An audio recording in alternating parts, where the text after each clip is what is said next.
Don Barber has raised livestock in rural New York State for most of his life, and he's seen many changes. Essentially a lot of wealth leaving. The wealth could be financial as well as young people. So when financial resources are not being reinvested in the community, then the kids leave to go find that money. So they're leaving the area.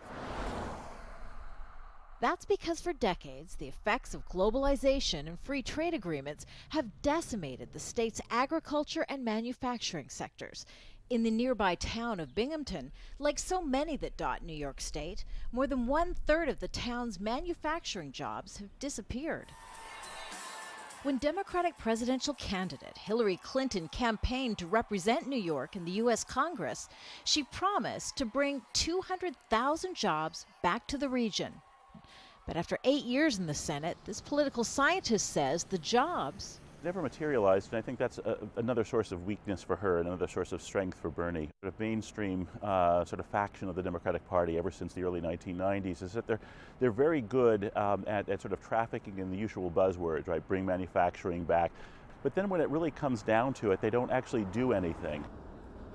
That's why despite Clinton scoring high with Black, Latino, and upper-class voters in New York City, the battle to win the state's presidential nominating contest may be fought and won in rural parts of the state.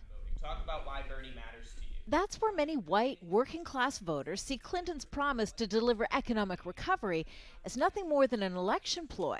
But Clinton supporters argue Sanders' populist pledge to redistribute urban wealth to working-class communities is too idealistic, and only Clinton can bring real recovery. We need that kind of an experienced, tested, proven warrior to go, to win the fight this November, and then to actually accomplish the things that Bernie and Bernie supporters want to accomplish. Sanders supporter Don Barber disagrees.